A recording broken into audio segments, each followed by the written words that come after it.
Hey guys, this is part 15 of the story. In this story, our favorite blonde is the wielder of Rinnegan, who also happens to be the Six Path Sage's reincarnation. Don't forget to subscribe to the channel, like the video, and share with your friends. Now, let's begin.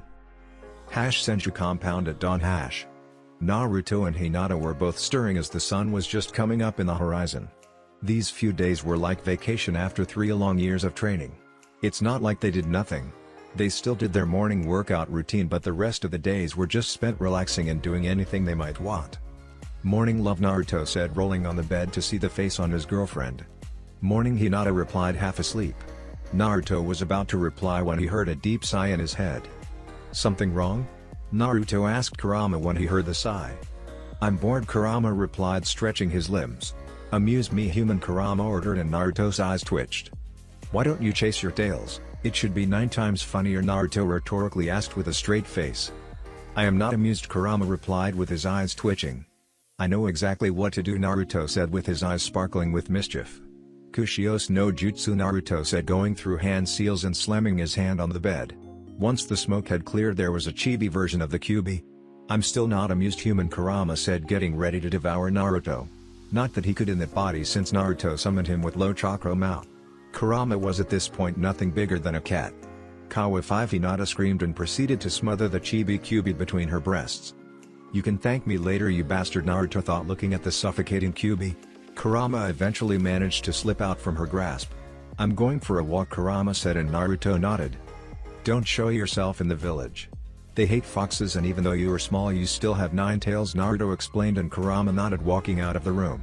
Naruto turned around so he could rest for a little bit before he got up. Squeal. Your adorable Hanakud running after the chibi, Kurama. 5.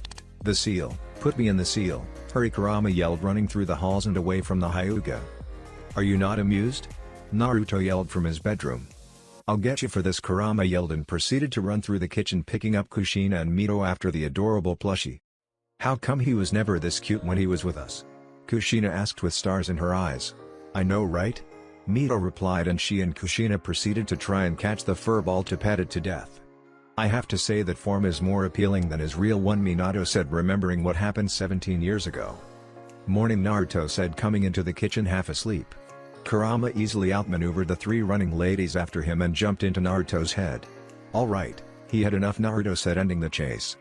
Mina, Kushina pouted, crossing her arms in front of her chest, making Minato chuckle. What are you doing today, Naruto? Minato asked, and Naruto got into a thinking pose while eating. Nothing, Naruto replied, and Minato's sweat dropped. Maybe some light training or pick up a mission, since I haven't done anything since I got back, Naruto explained, and Minato nodded. Are you not entertained? Naruto asked Kurama, who proceeded to yip in response. Here we go again, Naruto muttered under his breath as he watched Kurama ran away again. I command you to stop. I'm the Kyuubi, the strongest of all the 9 Baijuo. I will not be manhandled. Kurama tried to roar, but nothing more than yipping sounds came out, making all the girls squeal and proceed to smother him again. Konoha's gate. It was a fresh new day in Konoha. Naruto, Hinata and the rest of their family had just gotten home a couple days ago. Some poor genins were tasked with fixing what was left of the training ground they had used for their battle. Thanks to the barrier, most of the training grounds were okay, but the middle area needed some real terraforming. Man, I'm bored, Kotetsu said, tilting back on his chair, yawing and stretching his arms. Shouldn't you be a little more observant? Izumo asked, looking at his best friend's state. They still had a few hours in their shift as gate guards, but Kotetsu already seemed to be slacking off. Relax, Kotetsu replied. Everything has been peaceful, so chill out a little, Kotetsu explained. We never know when something might happen, so be a little more alert. Izumo was explaining, but was cut off by his partner. We will drop to the ground with so much effort, Kotetsu countered. I'm just saying. Big things have small beginnings, Izumo wisely said. Suddenly they both felt 3 presences approaching the gates. Naturally, and like responsible guards on duty, they jumped into action to identify the possible threat. There were 3 incoming people. The one on the left, he had short, tufty blue hair, and dark eyes. He also had pointed, shark-like teeth. He was wearing square, black-rimmed glasses connected to ear protectors, a blue pinstriped shirt and camouflage pattern pants. Also, he wore his forehead protector on the front of his holster, which he uses to carry Harankare. The sword itself is wrapped in bandages, leaving only the double hilt visible. He also has shuriken holsters strapped onto each of his legs. The person to the right was a middle-aged man with blue hair which is styled in a moused-up manner. His left eye was blue and his right eye was covered by an eye patch. He wore a talisman in each ear with a kanji. He also wore the standard striped, gray suit, with a green haori that had white trimmings that stop halfway down, over them. The last person was walking in the middle of both men. She was a slender woman in her 30s. She had green eyes, and ankle-length, auburn hair styled into a herringbone pattern at the back, a topknot tied with a dark blue band, and with 4 bangs at the front. 2 bangs are short, with one covering her right eye, and 2 are long, crossing each other on her bust, just below her chin. She was wearing a long-sleeved, dark blue dress that falls just below the knees. It seems to be closed at the front with a zip, and is kept open on the front right side from the waist down. The dress only covers up to the upper part of her arms and the underside of her breasts. Underneath, she wore a mesh armor that covers slightly more of her upper body than her dress. She also wears shorts in the same color as her dress and, underneath those, mesh leggings reaching down over her knees. Around her waist, she wears a belt with a pouch attached to the back on the left along with high-heeled sandals and shin guards reaching up over her knees, dark blue polish on her fingers and toes, and is usually shown with dark blue lipstick. What are shinobi of Kirigakure here? Kotetsu thought, placing himself as an obstacle. State your business in Konoha, Kotetsu said in a stoic and commanding voice. I assure you we mean no harm, Mei said, trying to defuse the situation before it could start. My name is Terumi Mei. To my left is Chojuro, Mei said, gesturing to her left side, and to my right is Ao, Mei said, gesturing to right side, introducing Ao. We request an audience with your god, I'm Hokage, Senjutsu Tsunade, Mei said with a friendly smile. If they had been on friendly terms or allied with Kiri, Kotetsu and Izuma would most likely gawk at the beauty in front of them, but not now. Why? Kotetsu simply asked.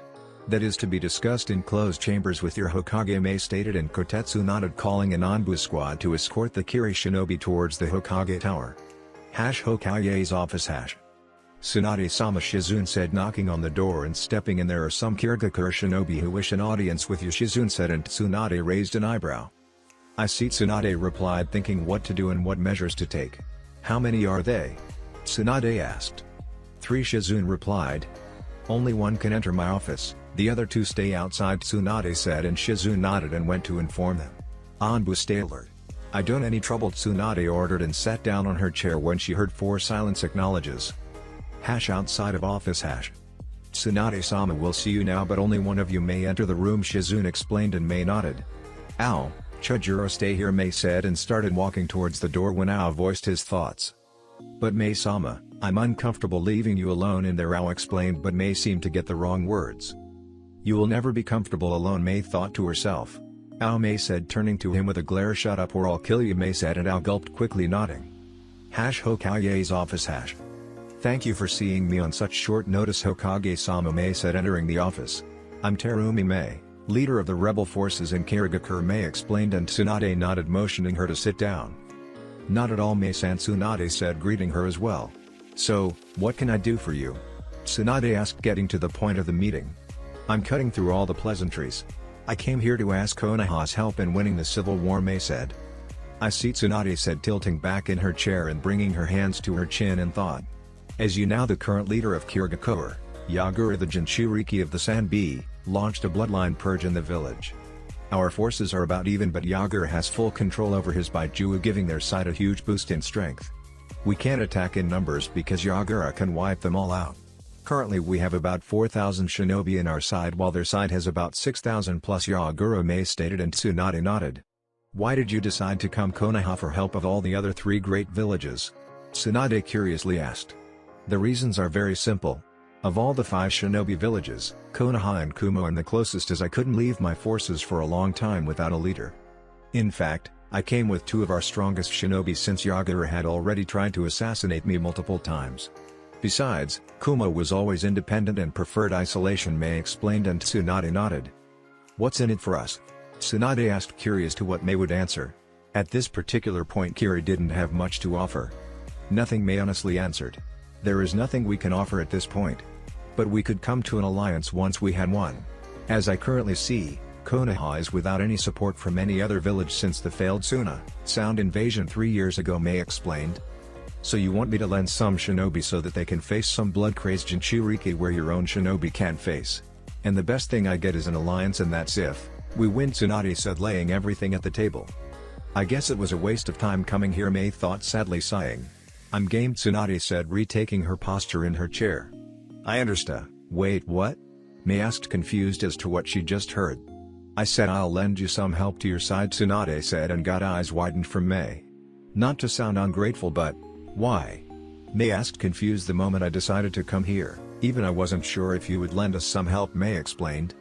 First, Konoha loves bloodlines and I won't stand for their destruction since one day they might be used to strengthen my village. 2. Yagura is a Jinchuriki and I know someone who would interest in meeting the Sanbi. And 3 is because I want to help. Yagura was a fool for starting the bloodline purge. He's just massacring innocent people, Tsunade explained, and Mei dumbly nodded. Although she was happy she got help, even one shinobi was better than nothing. Shizune, Tsunade called out, and Shizune entered the office. Summon the Silver Dragon, Tsunade, and Shizune nodded. Silver Dragon? Mei asked, curious. I created a group similar to the 7 Swordsmen of the Mist. This group is called the 8 Dragons of the Leaf, and they are our elite fighting force. Most of them could give me a run for my money, Tsunade explained, and Mei's jaw dropped. Tsunade was lending her S-rank shinobi. Why dragons though? Mei asked, tapping her chin. We are in the fire country and dragon's breath fire, Tsunade said offhandedly, and Mei's sweat dropped. Mei was hoping for something more deep than just that. Although they aren't all swordsmen like Kiri's group. Instead of an over-specialized group, they are a first response group to any threat. This group has taijutsu, ninjutsu, genjutsu specialists, medic and poison expert, infiltration, assassination and information gathering experts, and also seal masters, Tsunade explained, and Mei could only nod. What's that? Mei asked when she felt the sudden churka spike that emerged from outside the room. Hash with Naruto, minutes earlier. Hash. Erg, Naruto screamed in frustration. How the hell do you put this thing on? Naruto yelled to the heavens as he was trying to figure out how to place the damn Senju armor on. Calm down, Naruto-kun, Hinata gently said, easing his frustrations. Let me help you, Hinata said, and Naruto reluctantly agreed. First you put the chest plate, Hinata said, placing the chest plate over Naruto's torso and securing it. Then you plate the shoulder and neck armor, Hinata said, strapping the shoulder and neck armor, and finally the waist and leg armor, Hinata said. Finally, Naruto said, sighing. What would I do without you? Naruto asked, pulling Hinata closer. Crash and burn, Hinata replied, leaning in and kissing him before Naruto placed the mask over his face. Naruto picked his fan and placed it behind his back and was finally all geared up. See you later, Naruto said, and swirled away. Both of them never noticed that both Minato and Kushina were watching the pair. We missed so much, Kushina said, sobbing, while Minato just pulled her closer. Don't worry, Kushina-chan, we are here now, Minato softly said. He doesn't need us anymore. He's all grown up and even has a beautiful girl by his side. I wanted to be there when he took his first step, when he unlocked his chakra. I wanted to be there when he got scared from the monster inside the closet, Kushina sobbed. I wanted to, but it wasn't meant to be. We did the best we could with the choices we were given, Minato sadly replied. Don't worry, Hinata said, coming towards them. While you may never have those moments, there will come others. Besides, it was his choice to bring you back, Hinata said. After all, he never had a decent closet. Hinata tried to joke, and Kushina just chuckled, wiping away a few tears. He's so lucky to have found you, Kushina said, hugging Hinata while Minato left so that they could be alone. Let me tell you some stuff from when we were growing up, Hinata said, and both sat down. One time we were Hokage's office. Naruto came from his dimension just outside of the Hokage Tower. He stepped inside and made his way towards Tsunade's office. He easily arrived there, and both Ao and Chojuro were stationed there as if guarding the room. Naruto approached the door and motioned to the handle to open it until Ao placed his arm in front of Naruto, blocking his path. You can't enter the Hokage's office, Ao simply said, and Naruto raised an eyebrow behind his mask. And why is that? Naruto asked stoically. There is meeting in progress. I can't allow you to enter the room, Ao replied. I was called and you have no authority here, Kirinin, Naruto simply said, and tried to enter the room only to have Ao place a hand on his shoulder. You won't enter this room, Ao firmly said, and Chojuro gulped, grabbing the hilt of his sword. Naruto caught Chojuro's sudden movement and interpreted it as an attack. Naruto sighed and caught Ao's hand, twisting it and bringing his arm behind his back, pinning him to the ground. Chojuro tried to swing his still-sealed sword but made the mistake of looking at Naruto's eyes, through the mask holes, who had the Sharingan blazing. Chojuro was frozen in place. "What is going on here?" Tsunade roared, opening the door. "They barred me entrance into your office, Hokage-sama." "I'm just cleaning up," Naruto replied while Mei went towards Chojuro, who kneeled and fell to the floor. "Stand down, Silver. They are Mei's bodyguards. Come inside so you can be briefed on your next appointment," Tsunade said, and Naruto nodded, releasing Ao from his arm lock and breaking Chojuro's genjutsu. "My apologies, Hokage-sama," Mei said, but Tsunade waved her off. "Come inside, everyone," Tsunade said, and everyone re-entered the office, all the while Ao was looking at Naruto, trying to figure him out. "He's fast, and he disabled Chojuro with a simple glance," Ao thought to himself. Hash inside the Hokage's office. Hash. "Now that everyone has calmed down, let me explain your mission," Tsunade said towards Naruto. Mei was carefully studying the masked man in front of her. He certainly holds himself as someone very strong. Not to mention the fact that he disabled Chojuro and Ao at the same time. Mei thought to herself, looking at the silver dragon. He was wearing a black suit with silver-colored Senju-styled armor over it. On the chest plate was emblazoned a dragon. He had long spiky yellow hair and was wearing a white mask with dark silver random designs over it. On his back he had a fan. "What's the mission, Hokage-sama?" Naruto asked respectfully, trying to hide his identity as best as he could. "Your mission is as it follows." Tsunade started to assemble the dragons and help Mei-san into winning the civil war in Kirigakure. "You are under her command until the end of the war, and you will follow any orders unless it conflicts with Konoha's or your own safety. Understood?" Tsunade asked. "Understood, Hokage-sama," Naruto replied. "Mei-san will inform you as you travel towards Kiri," Tsunade explained, and Naruto nodded, turning to Mei. "When are we leaving, Mei-san?" Naruto asked. "As soon as possible," Mei stated, getting up from her chair. "Then I shall meet with you at the gate in 2 hours," Naruto said, and swirled away. "I can't thank you enough, Hokage-sama," Mei said, bowing. "Not at all. Just make sure no one dies," Tsunade said, and Mei thanked her again before leaving her office and heading towards the gates where she would wait for her backup. Hash Senju compound. Hash. Dragons. Naruto's voice echoed through the compound. "Gear up, we deploy in 2 hours," Naruto said. "Finally a mission," Hashirama said, rushing towards his armor. "Always the hothead," Tobirama replied. "You are always bickering, you two," Mito said, picking up her large red scroll and attaching it to her back. "Thank God," Kushina said, sighing. "I know, I was getting bored as well," Minato stated, picking his three-pronged kunais from the armory. "Let's go," Gaara said, shifting into his brown armor. "Are you ready, Hinata-chan?" Naruto asked, helping her get into the armor. "Yes," Hinata simply replied, sealing everything in her wrist's bracelets. 2 hours later, every dragon was at the Senju compounds in trance, all in battle gear. Hash Konoha's gates. Hash. All 3 Kiri shinobi were waiting impassively for the arrival of the dragons. The group wasn't late per se, but Mei was very anxious to meet the group that Tsunade led them. If what Tsunade said was true and most of them were S-ranked shinobi, then her victory was mostly certain. S-rank shinobi are extremely powerful and deadly. Their jutsus are on a completely different scale than the standard chunin or jounin. A single S-ranked shinobi is worth almost 100 standard jounins and even more chunins. This particular level of skill is very hard to come by, and that's the reason why there are so few around. Kumagakure currently has 4 S-ranked shinobi, being A, the Raikage, B, the Hachibi Jinchuriki, Yugito, the Nibi Jinchuriki, and Daru the Sun Daime Raikage's apprentice, wielder of the Black Lightning. Iwagakure is highly secretive about their shinobi. While they are always up to demonstrating their power over the other villages, there isn't much known information about them. The only known S-ranked shinobi currently attached to the village is Anaki, the Sun Daime Tsuchikage, wielder of the Dust Release, capable of disintegrating anything, including shinobi. The Sand Village is another mystery. Even before the invasion 3 years ago, they were still secretive, even with Konoha allied with them. Currently they do not possess any definitive S-ranked shinobi.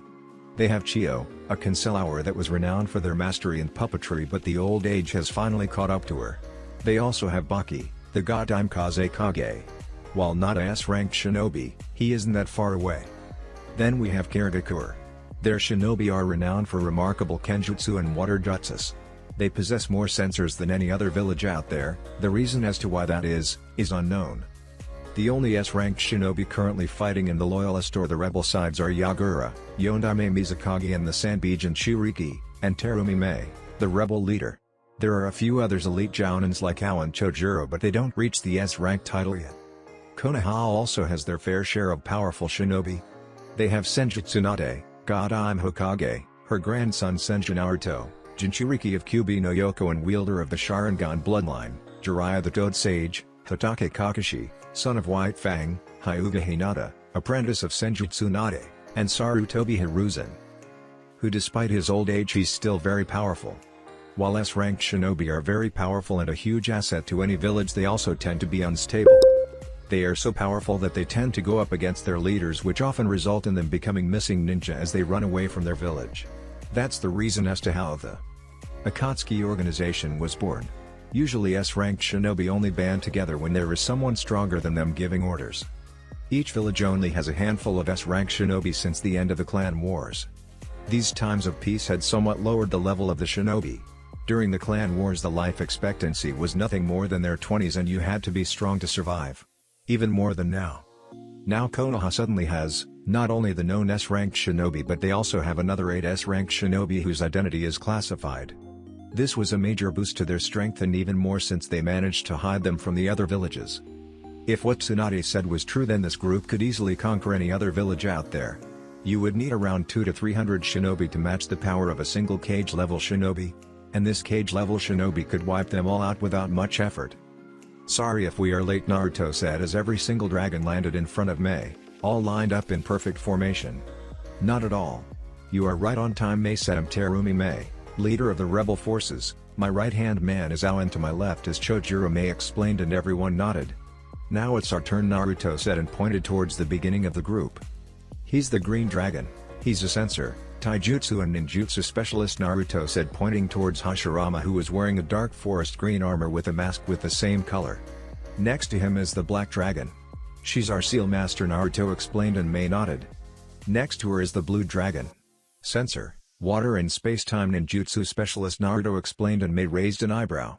Space-time techniques were very rare and to find someone who specialized in that was even rarer. He's the yellow dragon. Taijutsu monster, extremely fast, standard and space-time ninjutsu specialist as well, seal master, Naruto explained and at this point Mei could only nod. Next to him is the red dragon. She's our kenjutsu expert and quite fast as well.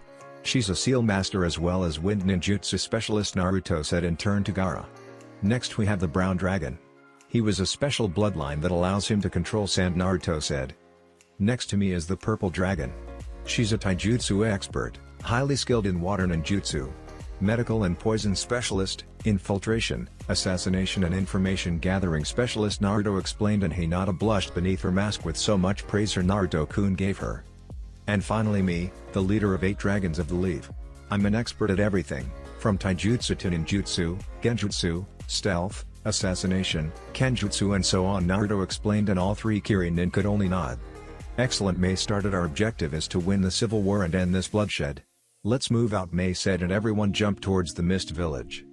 No one really knows how it began, the bloodline purge that is. One only knows rumors and whispers that town folk spread around. Some say that Yagura himself suddenly woke up and decided to exterminate all living bloodline users because they posed a major threat to his leadership and regime. Some say that Yagura decided to purge every single bloodline shinobi after the Kaguya attack a few years ago. One night the Kaguya clan decided to simply attack the Mist Village, their own village to begin with. While most shinobi blamed them for being some blood-crazed clan, Yagura persuaded a shinobi to the opposite. Instead of accepting that the Kaguya clan was, for lack of a better word, mental, Yagura spawned a theory that every skirmish and war was because of bloodlines. The bloodline would affect the shinobi, turning them into nothing more than a beast looking for blood and flesh. The people in Kiri were then blinded by their pain and hatred for the Kaguya attack that they believed in their leader without question. And thus began the bloodline purge. For years Yagura and his loyalist army composed of thousands of non-bloodline users started hunting down and killing every single bloodline user they found. That's the reason as to why Kiri was cut off from the other great villages for so many years. They had some internal problems to deal with. The bloodline users were forced to band together and leave the village if they wanted to survive. Terumi Mei rose through the ranks and became the indisputable leader of the rebel side of the army. Mei commands around 4,000 shinobi who are fighting to regain back their home. But the worst part is that they are fighting people they once considered comrades, friends, lovers. After years of skirmish, battles, blood and many deaths, Mei decided to turn towards the great shinobi villages to ask for aid to their cause. Mei decided to ask Konoha, the strongest of the 5 great villages, for help. She was lucky that her prayers were answered and she was given 8 hardened and strong shinobi to fight for her cause. The dragons had just introduced themselves to the rebel leader, Terumi Mei. Everyone was geared up and ready for their travel and fight against Yagura's tyrant regime. With a small wave of hand, every single shinobi blurred out of Konoha heading towards the mist trees seemed like blurs as everyone was moving fast. Mei had already left for a few days and it wasn't good the leader to be absent for long periods of time. Mei was leading the group. She was being flanked on the left by one of her bodyguards Chojuro and to her right-hand man, Ao. Mei was extremely pleased with the help she got and couldn't wait for the war to be over. Chojuro was a bit fearful.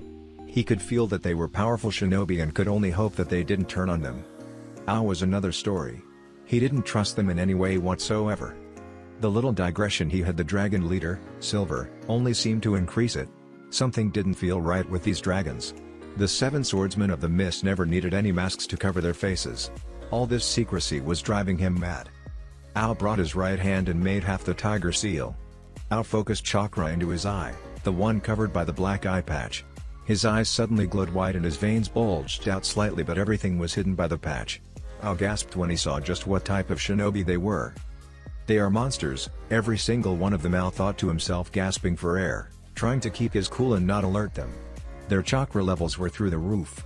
The member with the lowest amount of chakra was the purple dragon, and even her had high cage level reserves. Ao nearly fainted when he noticed just the amount of chakra the leader of the dragons had. The silver dragon's chakra seemed different from the standard. His chakra was brighter than most. And his reserves were on par with Baijiu themselves. The silver dragon had more chakra than Hoshigaki Kisame, who was renowned as the tailless Baijiu. Ao focused his Byakugan in trying to see through the masks and find out the identity of these powerful shinobi. You know, Silver started, you already have something that belongs to Konoha. Don't push your luck by trying to find our identity, Silver said in a monotone voice, making Ao flinch. I don't know what you are referring to, Silver-san, Ao replied as he regained his composure. Mei just listened to the conversation quietly. Don't play games with me, Silver warned. I know that you have a Byakugan eye behind that eye patch, Silver explained, and Ao's single eye widened. Don't look so surprised. When we introduced ourselves, I believe I explained that half of us are sensors. We realized what you had hidden beneath your eye patch the moment you turned it on, Silver explained, and Ao was sweating at this point. Don't misunderstand us, Silver said in a calmer voice. We don't intend to remove your eye, but we wear masks for a purpose, Silver explained, and Ao sighed in relief. I understand and appreciate it, Ao replied, and Silver nodded, turning to Mei. I believe it's best for us to be informed of your current situation, Silver said, and Mei nodded, gathering her thoughts.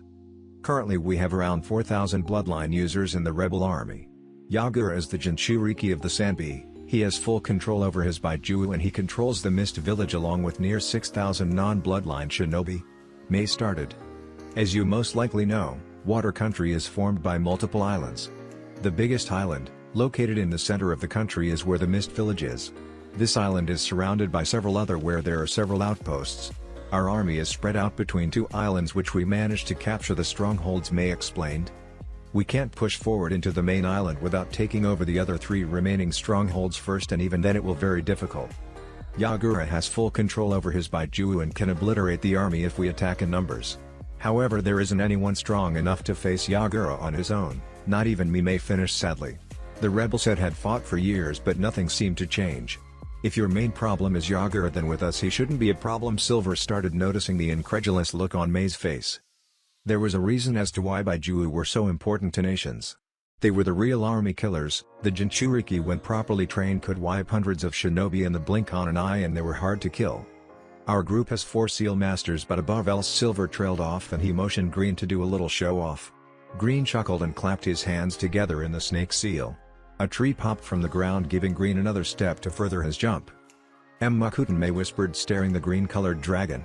She couldn't see it, but she knew he was laughing like crazy behind that mask. Although only Senju Hashirama could use the Makuten, Mei said, shocked by the events. Well, the green dragon can do it just as well as Hashirama could back in the day, Silver replied, chuckling to himself. To think that Konoha had another Makuten user in hiding, Mei said, chuckling, not to mention another Senju clan member, Mei said in afterthought. As you see, the Senju clan is still strong and not some dying breed, Silver explained, chuckling, as he was also member of the Senju clan, but Mei didn't know that. Jaime replied, and everyone rushed even faster with renewed spirits. Few days later, Mist Country border hash. Here we are, May said as they arrived near the border. The last few days of travels were uneventful.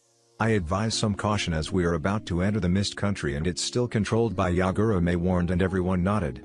I have a question, the purple dragon said, and May motioned her to go on. Why didn't the water daimyo intercede when this civil war started? Purple asked. I mean, he should know that a divided village would weaken the entire country. It's just by luck that the other nations were still weak from the Third Shinobi War, or they might considered conquering the Mist, Purple stated. It was of no use when we tried to talk to the daimyo, May sadly said. This all began when the Kaguya clan attacked.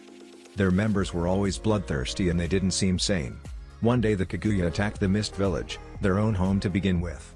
Some members of this clan had a special Kekkei Genkai that allowed them to manipulate bones, May said, but Silver interrupted her.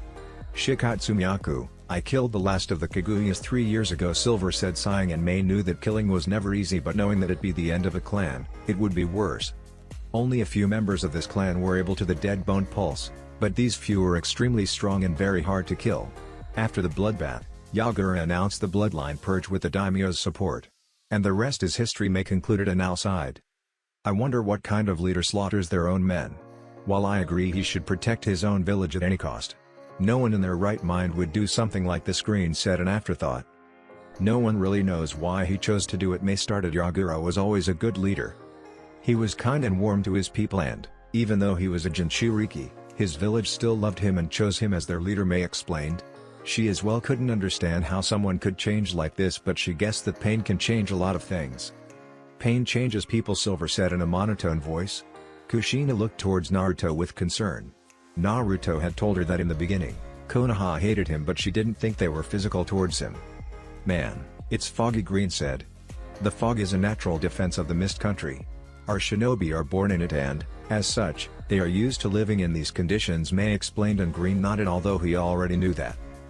This damn country is still foggy, even after so many years, Green thought. Sizzle. Trap, Silver yelled, and everyone jumped away and landed together nearby. Boom. The place where they were exploded, blowing away the mist and creating a crater on the ground. Suten, Mizurapa, multiple voices shouted. Everyone looked to their sides to see a gigantic water wave coming to crush them all. Brown, Silver yelled, and Brown nodded. Sand started flowing from inside his seals and created a protective dome around them. The water crashed against the sand and did nothing but shake it a little bit from the impact. Once Brown had let the sand down, a group of shinobi jumped in front of May and the dragons. Looks like the information was right, the apparent leader of the group stated. You really went to recruit more monsters to fight, the leader said, scowling. How did they find out? Ao asked, confused. You most likely have a spy in your army, Silver stated, getting ready for combat, his eyes glowing red behind his mask. The enemy had severely underestimated them. They had sent a mere 10-member ambush squad against 11 trained shinobi. Kaden, go Kamekiyaku, Silver said as his hands blurred towards the horse seal. He unleashed a wall of flames against the opposition, who scrambled to get away from the flames. Fuuten, Daytapa, Purple said, taking a deep breath and releasing a gust of wind, powering up the flame's speed and intensity. Attack formation E, Silver stated, and every dragon nodded, going to their respective positions. May, Ao and Chojuro just watched from the sidelines Konoha's elite fighting force at work. The opposing Kiri shinobi knew that they could never get away from the wall of flames. The range was simply far too great, and even more once powered by a wind attack. Suten, Suijin Heki. The Kiri force shouted as they unleashed water from their mouths to counteract the fire. Naruto's fire attack was simply too strong to be stopped by standard water defensive techniques. The fire easily evaporated the water and bypassed their defenses. Two unlucky Kiri shinobi were used as meat shields, while the others took the opportunity to jump away. Sandbinding, Brown whispered as he crouched, placing his hands on the ground. Chain style, Chain Forest, Red whispered, crouching on the ground as well. Makuten, Piercing Stake, Screen shouted, and he clasped his hands together. Several trees sprouted from the ground and blurred towards the shinobi opposition. The Kiri shinobi tried to jump away but found themselves with their feet trapped. They looked to the ground to find sand and chains wrapped around their feet. The trees continued on their path and pierced most of shinobi, killing them all almost instantly. May, Ao and Chojuro had their jaws on the ground. These dragons had just decimated 10 shinobi that weren't fresh and out of the academy. Yagura wouldn't send some lowly skilled shinobi against May, Ao, and Chojuro. To kill these 3 it would require shinobi of above average skill. That was over way too quickly. I didn't even get to use my sword. Red pouted while Silver noticed one shinobi who managed to survive and jump away trying to get away. Deva Path, Banchuten, Silver said, pointing his right hand palm towards the fleeing shinobi. Silver's eyes were glowing silver behind his mask. The shinobi froze mid-air and started flying towards Silver, who caught him by the throat and slammed him against the ground. Green, if you please, Silver said, and Green nodded, using a few trees to pin the Kiri shinobi to the ground. The Kiri shinobi was kneeling on the ground with trees attached to the legs and both arms. Why, you might as well kill me, I'll never talk, the Kiri shinobi panted, trying to ready himself for possible torture. He himself was already bleeding from 2 punctures wounds because of the wood and had several burn marks. He wouldn't last much longer. You don't have to, Silver said, walking towards the Kiri shinobi and placing his hand on top of his head. Human path, Silver said, and everything the Kiri shinobi ever knew, learned and experienced flowed into Silver's mind. Is he a Yamanaka? May wondered in thought as she watched Silver concentrate and enter the enemy's mind. They never knew of any Yamanaka that was this powerful, much less with such chakra capacity. You do have a spy in your army. Yagura himself said so when he briefed this team to the ambush mission. Although he's way too low in the food chain to know any relevant information, Silver said before another thought came into his mind. Let's even the playing field, Silver said, taking a few steps back. Naraka Path, Silver said, pointing his arm to an empty spot on the ground. Suddenly a massive head sprouted from the ground surrounded by purple flames. It was the King of Hell, and Silver had summoned him. What the hell is that? I yelled, taking a step back, making Chojuro grasp his sword. Silver, what are you doing? Yellow asked, curious as to what his son was doing. Is he going to heal the enemy shinobi? Yellow thought. Suddenly a bright green light started glowing in the King of Hell's mouth and flew into the Kiri shinobi. The Kiri shinobi's body started glowing and all of his wounds started healing. The flesh started mending itself together. His bones snapped to their proper location. Once the blood had been swiped away from his skin, the Kiri shinobi stood there perfectly healed. What? How? Why did you do this? The Kiri shinobi asked, completely confused as to what happened. Nothing you will remember, Silver said, walking towards the Kiri shinobi and crouching in front of him. Look into my eyes, Silver said, with his Mangekyou glowing behind his mask. The Kiri shinobi's eyes widened and he let out a gasp, and he was drawn and frozen, staring into Silver's eyes. The Sharingan, that's how he placed Chojuro in the Genjutsu with just a glance out, thought, shocked by the revelation. Of course, long blonde hair, the eye contact, entering the another's mindscape, the fan on his back. Mei thought to herself, chuckling. You are a loyal shinobi to Terumi, Mei. You don't hate the bloodline users. You infiltrated Yagura's army as a spy under Mei's orders. Understood? Silver asked, and the Kiri shinobi simply nodded. His eyes were blank and dead. Koto Amatsukami, Silver said, completing his technique and making the Kiri shinobi blink slowly as his eyes regained their usual brown color.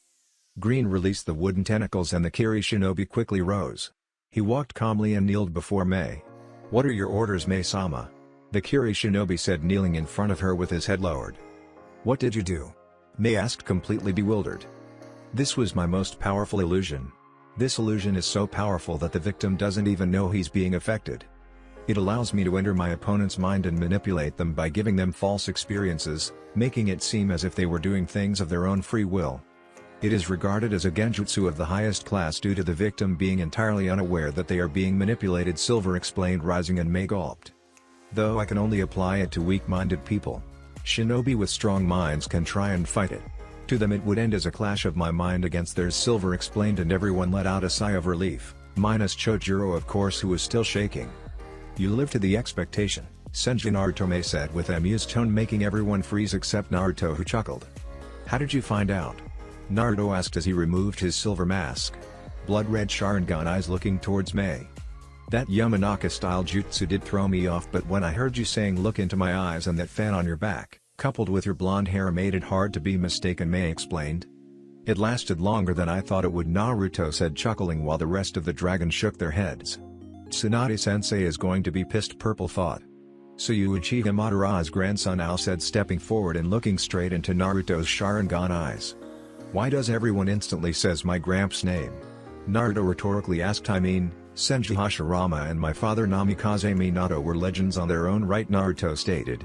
Yes, but Madara outshone them, Ao simply replied.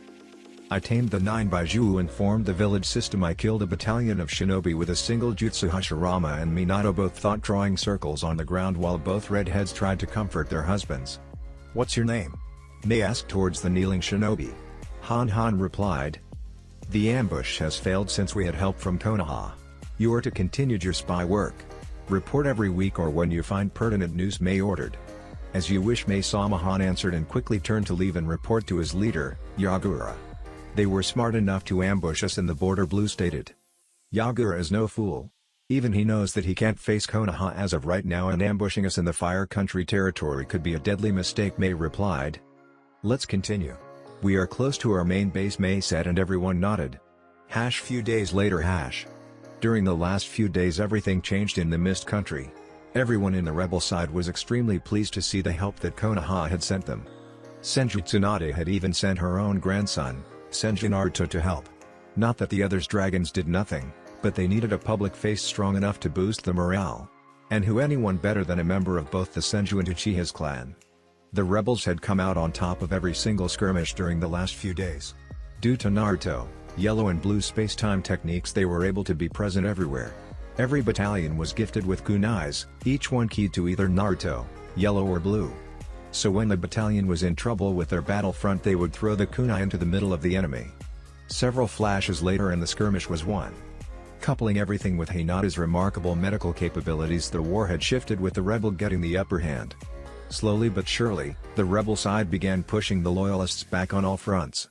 It was time to start conquering the 3 remaining strongholds so that they could start pushing towards the Mist Village itself. Mei and I were standing in the middle of a room with several cartographic maps planning the resistance's next move. "How is the approach looking?" Naruto asked as he came into the room. "Not good at all. These forts were built to last and withstand heavy siege," Mei said, sighing. "I could blow it up from a distance," Naruto said, and Ao looked at him like he grew a second head. "What?" Naruto asked rhetorically. "I'm the Jinchuriki of the Kyubi no Yoko. I can send a tailed beast ball and blow the stronghold sky high," Naruto explained, and Ao's sweat dropped. "I would like to have my village in one piece when we're done with this war." "Thank you very much," Mei stated, and Naruto chuckled. "Each stronghold is built to be both a prison and an impenetrable castle. The walls are of hard stone and the gates are made of chakra reinforced wood," Mei explained. "Can't we just climb the walls?" Naruto asked, but Mei shook her head. Due to this country's climate, those walls have small layers of water, making it very difficult to climb to ordinary shinobi. The chakra control required is very high. Besides, they have sentries on every tower 24 hours a day. They would spot us a mile away," Mei answered, nursing her head. Storming these strongholds was always a pain in the butt. They managed to get the last 2 by overwhelming them with numbers. "How about we go from underneath with a few Doden users?" Naruto asked, but Mei shook her head once again. "Then I'll go in alone and open the gates from the inside," Naruto said as he memorized the terrain from the map using his Sharingan.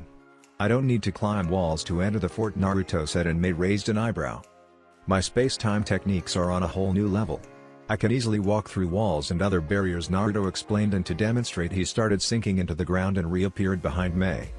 "Send Yellow and Purple to the other strongholds while I take the main one. They are the best at stealth and should be able to sneak in easily," Naruto explained, and Mei nodded.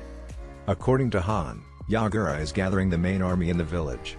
He seems to already be expecting for us to be able to conquer these strongholds before advancing, Mei said, and Naruto nodded. "Let's gear up for the siege," Naruto said, and everyone left the room. Next day. "Is everything ready?" Naruto asked Mei. Since she was the commander of the troops, it was her job to coordinate everything. "The troops are ready to storm the stronghold once the gate is open. They are about 500 meters away from it, shrouded by the mist," Mei explained, and Naruto nodded. "Yellow, Purple," Naruto called out, "get ready. Coordinate your siege with Ao and Chojuro," Naruto said, and they both nodded. Naruto then turned to the rest of the dragons. "Red, Green and Blue, you are with the Ao's troops into storming Yellow's stronghold. Black and Brown, you are with Chojuro's troops," Naruto ordered, and everyone nodded, walking away into their respective positions. "Purple," Naruto called out, and she walked towards him. "I'm delivering you the closest I can to the castle," Naruto said, and she nodded. Naruto discreetly handed her a 3-pronged kunai. "You be careful, alright, and call me if you need," Naruto whispered in a gentle voice. "Don't worry so much, Naruto-kun," Purple replied, taking the kunai and putting it in her pockets. "Of course I worry," Naruto said, and grabbed Purple by the waist, flashing away. So she's Hyuga Hinata. Interesting, May concluded to herself once she caught a glimpse of the intimate moment between the purple dragon and Naruto. Just from that small glance she could see that they were very close and that Naruto held her safety above everything. Northern Stronghold. It was a very dark night. The many clouds that there were, covered the whole sky, blocking the stars and the small light coming from the moon. Night was the ally of the shinobi. The shinobi were trained assassins, sound was their enemy, the darkness their friend. The only thing visible were the torches on a stronghold and a pair of blood-red eyes glowing in the dark as they scanned the surroundings. Mei shivered as she looked towards Naruto. It was so dark that it was difficult to see in much detail anything coming from Naruto, but she could clearly see his eyes. Those blood-red eyes with three tomos shining and swirling in the night. Those eyes that seemed to belong to demons. Those eyes were scanning everything as if looking for prey. Those eyes belonged to hunters. Naruto, Mei were standing just outside of the stronghold with 1,000 shinobi behind them. They were about to siege the biggest and strongest of the 5 strongholds. This one was different from the other from the fact that it was not only bigger but housed more shinobi inside. Unlike the others where the shinobi just took shifts, this stronghold actually housed living quarters and had full-time shinobi working and guarding it. The other must have already began their attack. I'm moving into position, Naruto said, and Mei nodded. Naruto swirled away and Mei turned to her troops and let them know to get ready. Naruto reappeared outside of the stronghold's walls. He leaned against the wall, being shrouded by the darkness and enveloped by the shadows of the night. One of the benefits of the Sharingan was night vision. Naruto could see at night just as he could see during the day. The fact that his vision was black and white with only chakra having color didn't seem to bother him much. Naruto did a quick head count and counted 10 sentries. 4s were standing inside 4 tall towers overlooking the plains in front of them, while the remaining 6 guards were patrolling the walls. Naruto pondered what to do. Should he kill the sentries and then go for the gate, or simply bypass them all and open the gates without them even knowing? Naruto opted for the first. If he took the sentries and then opened the gates, the army would be able to approach the stronghold and enter it without being detected. Yagura's men wouldn't know what happened until the rebels were already inside the castle, and then it would be too late. Naruto quickly formed a mental plan. He swirled away and appeared in each tower just behind the enemies. Naruto covered the enemy's mouth with his hand. The enemy shinobi's eyes widened when he saw a black spear appear from Naruto's other hand going for his neck. He quickly killed them, stabbing them in the throat so that they couldn't scream and alert anyone. With the main sentries gone, he made his way to kill the wall guards. Using the sentry tower as a vantage point, Naruto quickly scanned the inside of the stronghold. He was lucky. The only guards seemed to be at the towers and outer walls. Inside everything was quiet, as most shinobi were most likely still sleeping and some few getting ready for a shift change. Naruto threw a single 3-pronged kunai into the air and watched it sail through the air. As the kunai sailed, Naruto flashed towards the kunai and appeared in a yellow flash mid-air. The guards only saw a small glint as several shurikens came flying towards them, killing them swiftly. Naruto quickly disposed of the bodies by burying them using a smaller earth jutsu, because otherwise using a fire jutsu could alert the enemy. Once the enemies had been dealt, Naruto stealthily entered the inside houses of the stronghold. Naruto thanked the heavens by being a sensor, thus allowing him to find enemies more easily. After all, while the Sharingan was an excellent weapon, it didn't allow him to see through walls like the Byakugan could. Naruto walked through the quarters but used the ceiling. One of the things that Jiraiya had taught him is that people very rarely look up. Naruto quietly chuckled when he saw a patrol of 2 shinobi just walked by without even detecting him. Naruto saw some lights coming from one of the rooms of the hall. Naruto used his Kamui and phased through the walls. He ended up in the medical ward of the room. Keeping inside of the wall, he noticed that were a few guards in the room, which didn't make sense to him unless the medics were prisoners and working against their will. Couple that with the heavy atmosphere and the smell of fear, and Naruto was certain of that. Naruto made a single shadow clone and positioned him behind the other guard, as Naruto wouldn't be able to take one out without the other noticing it. Thump. Every medic inside the ward turned around to see both guards plummet to the ground. They were shocked to see a blonde man with Sharingan eyes standing in the middle of the room. Every medic took a step back, thinking they were about to suffer the same fate as the guards. "I can get you all out of here," Naruto said, looking at them. There are about 10 medics all dressed in the standard white garb. "We are about to storm this stronghold, and in the midst of the fight you might get killed," Naruto explained, and one medic took a step forward. "Thank you for saving us," the woman said. She had an apparent normal face with dark hair and pitch black eyes. "My name is Now," said, and Naruto nodded. Naruto created a shadow clone and gathered all of the medics in one small group. In a single flash of yellow everyone had left. Naruto made a few shadow clones and had them hinged into the medics and the two guards to make sure that if someone appeared they wouldn't suspect anything. Outside with Mei. Mei was startled by the sudden yellow flash that appeared right next to her. Mei turned to see the new coming and noticed it was Naruto and what appeared to be 10 medics. They were prisoners being forced as medics. "I'm just a clone that was sent to deliver them." "Boss is almost at the gate," Naruto said, and Mei nodded as Naruto dispelled in smoke. "Show them to the medical stations," Mei ordered, and the medics were led towards the medical tents. No one ever noticed the small smirk on Nao's face and the glow of red with black markings appearing in her eyes. Back in the stronghold. Once Naruto had left the medical ward, he continued through the long corridor until he found the exit that led to the outer ring of the stronghold. Naruto looked forward and spotted the gate a bit far away. He contemplated what method he would use to open gate, as it didn't seem particularly easy. The gate had heavy weights and it would require at least 3 people to open it. Mei was right when she said that the gate was reinforced with chakra, as Naruto could see small traces of it running through the wood. Naruto wanted to open the gate without making noise because it would make the rebels approach easier. "No other way," Naruto said as he swirled away and arrived near the gate. Naruto placed his hand on the wood and a larger ray started crawling from his hands and spreading through the wood. By the design it was a standard explosive tag but magnified a few times. Naruto finished the seal and pumped chakra to charge it up. Naruto swirled away to safety and braced himself.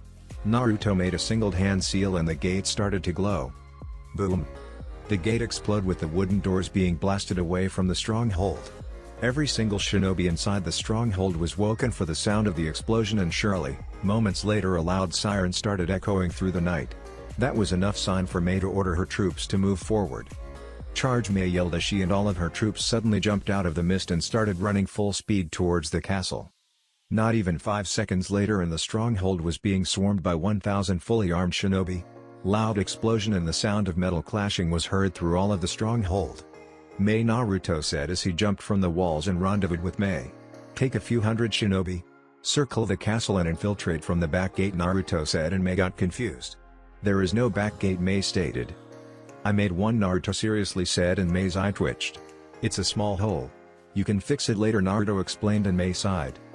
"Platoon A to D, come with me," Mei ordered, and circled the castle and stormed it from behind, sandwiching the enemy behind 2 fronts. Well, Naruto heard and turned to meet Onkiri shinobi who seemed to be unaffected by the pandemonium running through the base. "We meet at last, Senju," Naruto the shinobi said.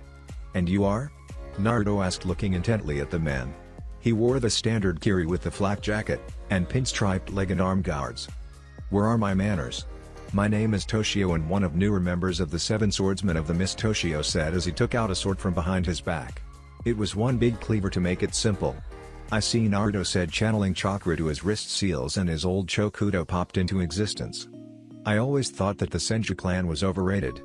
After all, the strongest clan was decimated during the First and Second Shinobi War while the weakest ones lasted," Toshio taunted, but the taunt was met with an emotionless and serious face.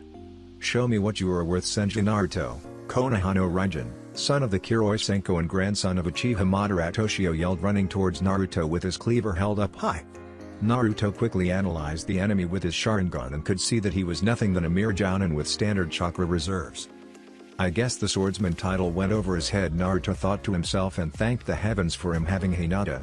Otherwise he would go all god on other people. Toshio brought down his giant cleaver trying to split Naruto on half but only caught Naruto's afterimage. Toshio only knew he missed when his sword hit the ground. Toshio turned around and used the flat side of his sword to block a horizontal slash from Naruto. "Chidori Nagashi," Naruto said, and his sword and hands sparkled with electricity. By both swords being made with metal, Naruto's electric attack got transferred toward Toshio and made him spasm. He jumped up and back with his hands smoking. Toshio placed the sword on his back and started going through hand seals.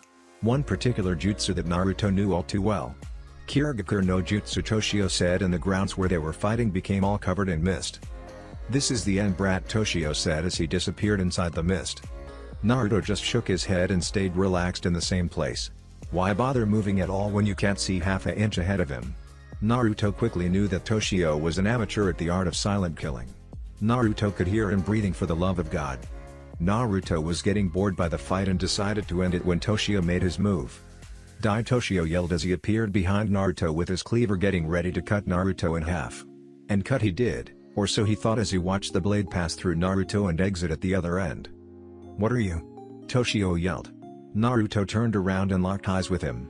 Toshio stared at his Mangekyo blazing and he never knew that it was the last thing he would ever see. "Your end, though I won't kill you. You seem pretty high up in the food chain so you might know some valuable information," Naruto said as his Mangekyo glowed. Toshio was completely absorbed into Naruto's eyes in matter of seconds. "Let's get this over with," Naruto said and blurred towards the corridors and halls killing everyone that got in his way. Kaden, Gokumeki Aku Raiten, Raryudan. Suten, Suryudan no Jutsu. Naruto unleashed jutsu after jutsu decimating everything in front of him. No one could stop his onslaught of jutsu. From gigantic walls of flames to water and lightning dragons. The siege on the stronghold was brief and swift. In a mere hour the stronghold had been conquered. Hash with ow, red, green, blue and yellow hash. The attack on the other stronghold had also been swift and efficient. Yellow had successfully infiltrated the stronghold and proceeded to slam a big Rasengan against the wooden gates. Once the gates were down, Yellow's forces swarmed the castle and quickly captured it with the use of the Harashin and some high-level water jutsus. Hash with Tojuro, black, brown and purple hash. While purple didn't any fancy space-time techniques, she didn't require them to be an extremely effective shinobi.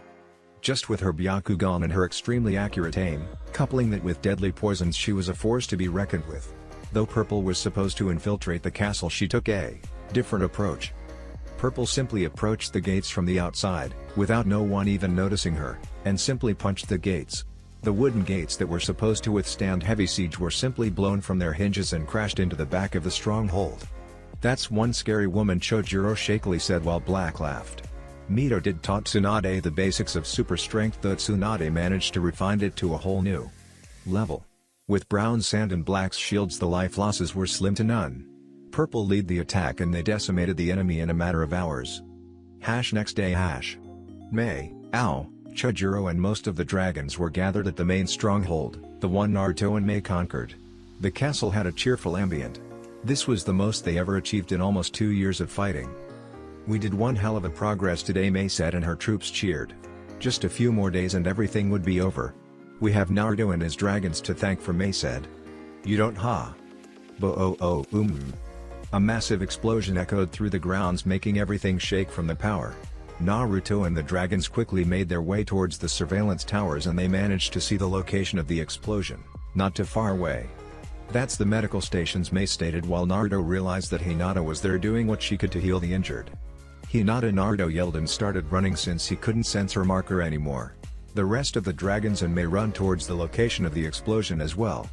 Hash medical camps. Few minutes earlier Hash. Purple was working at the main tent healing the injured. The loss of life during the siege was minimal, but there was always injured shinobi. Hinata was a very good healer and extremely skilled in the mystical palm.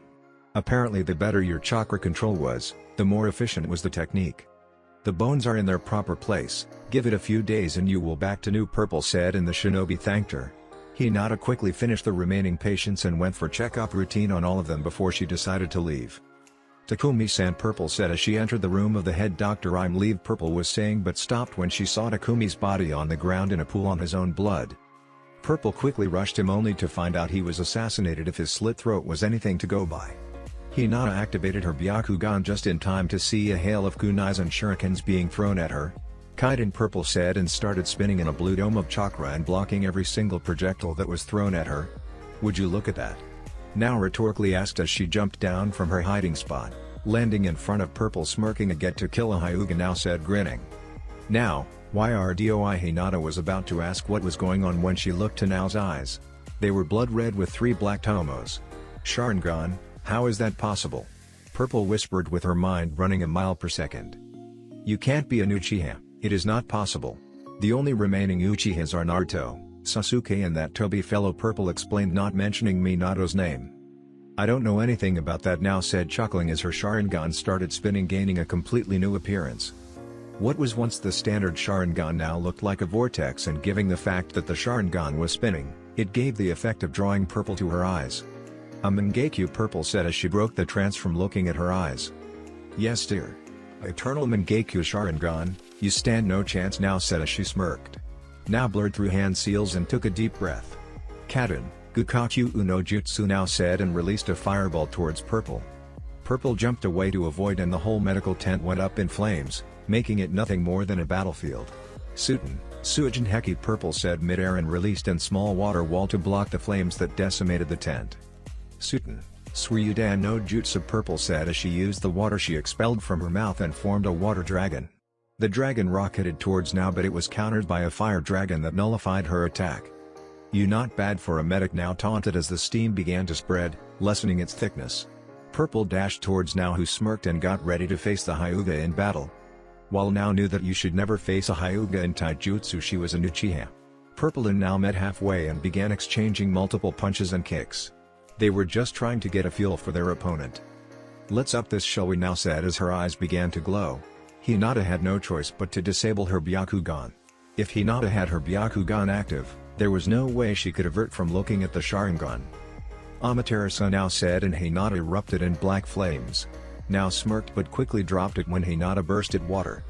Tsutenjaku Purple said as came down from the sky with her leg raised, ready to strike. Now's eyes widened when the chakra built up in her leg and had no choice. Now's eyes glowed once again. She jumped up and back, coiling herself as a purple ethereal ribcage appeared around her. Hinata's heel connected and the ground erupted from the attack. Now was blasted backwards and crashed into the ground making her Susanoo crack. You really are something else, if I didn't have this you would have won now said as her Susanoo started reforming and completely erased the cracks. Susanoo Purple stated as the dust cleared. How do you know this power? Now curiously asked. I know all about the Susanoo and his weakness Purple stated while now took it as an offense to her eyes. The Susanoo has no weakness, it's our ultimate defense now said as her chakra flared. I beg to differ Purple said crouching on the ground and going through hand seals. Haijutsu Mugen no Ame Purple said crouching on the ground. Soon enough clouds started gathering and rain started to fall. The Susanoo's weakness is himself. The Susanoo is created of pure chakra and as such can be absorbed Purple explained and Nao's eyes widened when her Susanoo began to show signs of starting to melt. However Nao would have nothing of that and funneled more chakra into her eyes, making the Susanoo regain his balance. Your rain is useless Nao said laughing while Hinata shook her head inwardly. The Susanoo already eats lot of chakra, by using my rain I'm making you double the amount required to stabilize it. The bigger the Susanoo the more chakra it eats. And your chakra reserves are the standard cage level, you won't last much longer Purple thought to herself analyzing the battlefield. Purple suddenly dashed towards Nao who smirked and braced herself. Now Susanoo swung her purple ethereal saber. Purple simply crouched on the ground, making the blade fly by harmlessly above her head. Purple quickly rose from the ground and in a burst of speed she arrived near Nao. Purple cocked her fist back and smashed it against the shield, cracking it. Nao was pissed as she was pushed back by a medic of all people. Nao pushed more chakra into the Susanoo and it began expanding covering the ribs and starting to form some humanoid form. Nao rose from the ground and her Susanoo started swinging the saber wildly trying to hit the elusive purple dragon. Purple started going through hand seals but was stopped by a burst of black flames right on top of her mask. Purple quickly stopped channeling chakra into her mask and it fell to the ground revealing the face of one Hyuga Hinata. So I was fighting Hyuga Hinata. Now it all makes sense Nao stated shaking her head no other Hyuga could give me the headache you are giving Nao said getting ready to strike once again. While she's using the Susanoo she's restrained to only using that saber Hinata thought crouching and absorbing the chakra she stole from Nao's Susanoo. Dokugiri Hinata said and took a deep breath and released a cloud of purple-looking smoke into the area. Shit Nao said cursing her luck and taking a deep breath. Nao began swinging the sword wildly trying to rid of the damn poison mist. Teppaudama. Shuriken Cage Bunshine no Jutsu Hinata shouted from multiple directions. Hundreds of water bullets and shurikens rained down of Nao's Susanoo who buckled from the pressure. Nao was pushing more and more chakra into her shield trying to sustain it to block all the incoming projectiles. Hinata appeared right in front of Nao and smashed her fist into her Susanoo making visible cracks appear on the shell. Nao was thrown backwards and crashed into the ground. Nao coughed and held her head in pain just as she saw Hinata coming down from the sky once again. Tsutenjaku Hinata said and smashed her heel into Nao's Susanoo cracking everything and making a huge crater appear. Hinata jumped back and crouched on the ground taking in deep breaths. You bitch Nao said appearing from the dust cloud nursing her bleeding arm, also taking deep breaths. Nao locked eyes with Hinata and said petrifying gaze. Hinata was drawn into Nao's eyes as they began to spin, forming a vortex and petrifying Hinata in place. Hinata was frozen in place, but it wasn't a genjutsu. She didn't know what it was, but once she looked into her Mangekyo, Hinata was suddenly frozen in place. "Now die now," sweetly said, dashing towards Hinata with a kunai raised. Now smiled as she buried the kunai in her chest, killing her. Hinata exploded in smoke and another Hinata rose from the water. Now turned just in time to see a chakra-pumped fist smashing into her face. Now was thrown into the ground and Hinata knew she was going to stay down for good this time. Beaten by some medic, pathetic Now said, spitting out blood, "If I'm going down, I'm taking you with me," Now said, and started laughing as she was making half a tiger sign. Hinata's eyes widened when she saw explosive tags spread around all the camp. Apparently Nao's primary objective was the destruction of the medical camp. "Die now," yelled, and Hinata crouched on the ground and started spinning. "Suiten, Kaiten," Hinata said. Hinata was enveloped in a blue dome of churka with water spinning around her as well. Hinata tried to make her kaiten as flatter as possible so that she could better dissipate the energy of the explosion. Boom! The whole area exploded and became covered in flames. Hinata held on during the explosion, keeping her rotation up as far as she could. Hinata was forced to drop the rotation mid-spin and was blasted away, although not taking the full damage from the explosion. The flames lit up the sky due to the magnitude of the explosion. Once the flames had died down and the dust started to clear, everything was gone. The medical tents, the patients and doctors inside. Everything was vaporized. Hinata rose from the ground. She was a complete mess. She had light burns around her arms and hands, her clothes were singed and half of chest plate armor was destroyed. Hinata sat on the ground taking deep breaths and trying to fight off unconsciousness when she saw a blonde blur. She smiled, knowing very well who that blur was. It was her knight in shining armor. Well, not shining per se, but it was close enough. "Naruto-kun," Hinata said, closing her eyes and embracing unconsciousness. Now. Naruto almost stumbled as he got to the medical stations. Even to his trained blue eyes the surroundings were nothing but a blur as he was racing towards the site of the explosion. The others tried their best to catch to him, but only the dragons and Mei could keep up with him, and even then they were strained to do so. Naruto arrived at the medical stations and saw nothing but fire. The medical tents were decimated and only a large crater and fire could be seen. Naruto's heart was racing as he scanned his surroundings trying to find Hinata. Naruto knew she was here and most likely got caught in the blast. "Hinata!" Naruto yelled but got no reply. He looked around trying to find any sign of life. Kit Kurama called out from inside his mind, "I can sense her, a few meters to the east." "She's not alone," Kurama said, and Naruto disappeared again. Naruto arrived at the location Kurama had said and found Hinata leaning against a rock. She was unconscious, that Naruto could see from far away. In a flash Naruto was by her side and just in time to block an array of shurikens that were coming for her. Naruto blocked all of the shuriken and looked towards they came from, only to notice a shinobi shine away. It was only a glimpse, but Naruto could see that she was female and she was that medic, now, he had saved from when he infiltrated the strongholds. Naruto took Hinata in his arms and gently laid her on the ground. Naruto bent down, placing his head on her chest to sigh in relief when he heard a strong heartbeat. His eyes were flashing red with black slits as he unintentionally pulled Kurama's power. He was pissed, alright. In a flash of hand seals and a poof of smoke, Kagura was on the human realm. "You summoned Naruto?" Kagura asked, but didn't wait for a reply when he saw the devastation around her and Naruto's mate on the ground. Kagura's scales immediately started glowing and scanning Hinata's body. "She's lucky to have survived this blast," Kagura said, but Naruto didn't reply. He just looked at Hinata. "She has a few broken ribs, internal bleeding and a concussion. Most likely from the explosion and getting blasted towards this rock," Kagura explained, and Naruto nodded, his eyes flashing silver. "Naraka path," Naruto said, and the King of Hell appeared just a few inches away from him. The King of Hell's mouth glowed green as he sent a small beam of energy into Hinata's body. It only took a few seconds, Hinata's breathing stabilized and her scorched skin disappeared to her normal flawless skin. Naruto smiled as he noticed that she looked better and peaceful in her sleep. Then he remembered what happened here. His anger was rising as he quickly knew that happened here. Yagura had sent some of his shinobi to take out the medical camps. It was a low move, but this was war, where any opportunity is to be taken. Yagura had destroyed the medical tents. Tents filled with sick and weak people, filled with doctors and nurses who had nothing to do with this war and only wanted to help save the few they could. People who had dedicated their lives into helping other people didn't deserve such fate. The place where the love of his life was working. He hurt his mate and he was going to pay for everything he had done. Naruto was thinking on these lines as he was finishing restoring Hinata's body when the rest of the dragons, Mei, Chujuro and Ao arrived. Mei looked sadly at the devastation and shook her head at the lengths Yagura would go to win this war. He would target a hospital filled with sick people only to get an edge on this pathetic and pointless war. Those who prey on the weak and helpless have no place in this world, Naruto said, and Mei took a step back when she heard the tone and felt the malice behind his voice.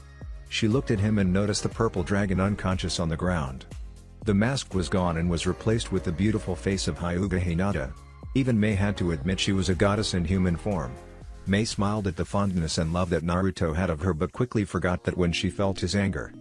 That can't be good, Red thought, looking at her son with worry.